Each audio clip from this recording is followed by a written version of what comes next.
pal? What's up? Come on, man. I just took you out. I know you don't have to go. Are you okay, buddy?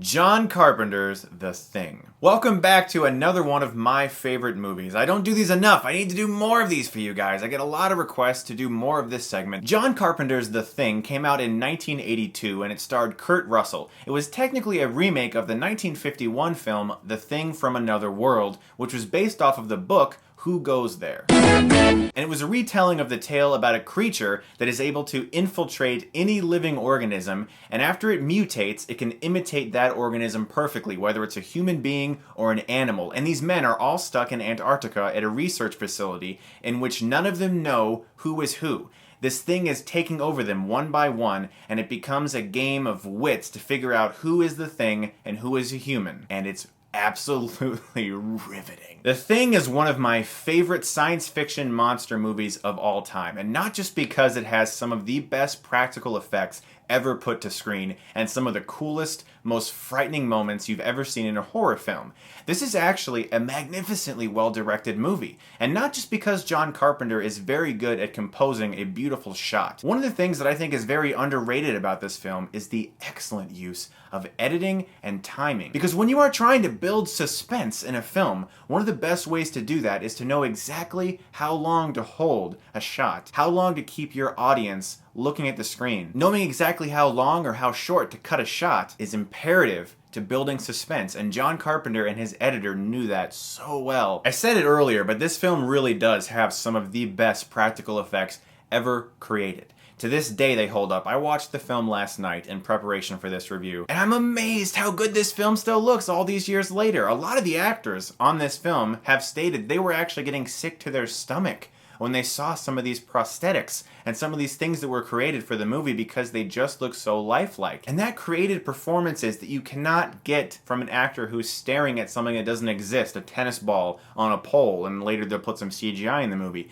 These are performances you can only get when these types of things are right in front of you. Another thing they did to help the actors in this movie was they actually chilled the location they were filming in to a 40-degree level, so it was similar to how it would actually be in Antarctica. That made the actors look cold. They never look as if they're in a warm, nice studio room. These guys are actually suffering a little bit, and that's why their performances work so well in this movie. When this film came out, a lot of people did not like this movie at all. I mean, John Carpenter had already gotten some recognition for his Halloween film, which, by the way, in Halloween, the movie the two kids are watching on the screen is the original The Thing from Another World. That's a little bit of a fun fact for you. A lot of people did not like this movie, believe it or not. They found it too dark, too gory. They didn't like the ending. And unfortunately for John Carpenter, the maker of the original Thing from Another World denounced this remake as well. It wasn't until later where people started to really flock to this movie and show it the appreciation that it deserves. One of the things I love about this movie, and that keeps the suspense so incredibly real,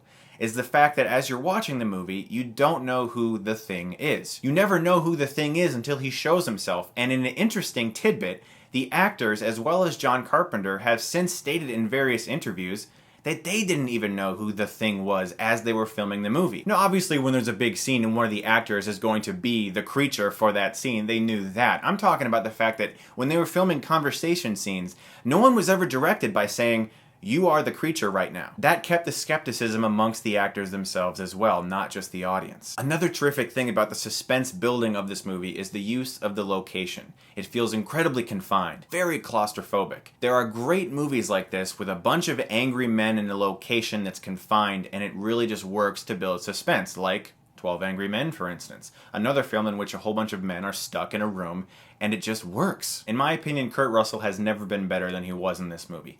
All of the actors give such good performances because you can feel that they are all truly in that environment. By doing things like making the location actually 40 degrees inside, by not telling them which one is the Thing, by giving them all of these great locations to work with, as well as the best dog performance of all time. Strengthen everyone's performances to a level way higher than your average monster movie. Add John Carpenter's terrific direction, the editing, the prosthetics, the music. The Thing is one of the best horror films ever made, and if you guys have not checked this film out, I strongly suggest it. It is one of my all-time favorite movies, and I'm going to give The Thing an A+.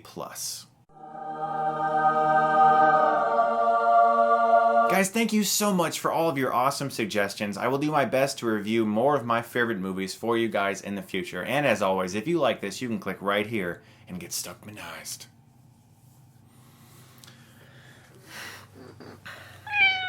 Hey, little girl. How you doing? What's wrong, baby?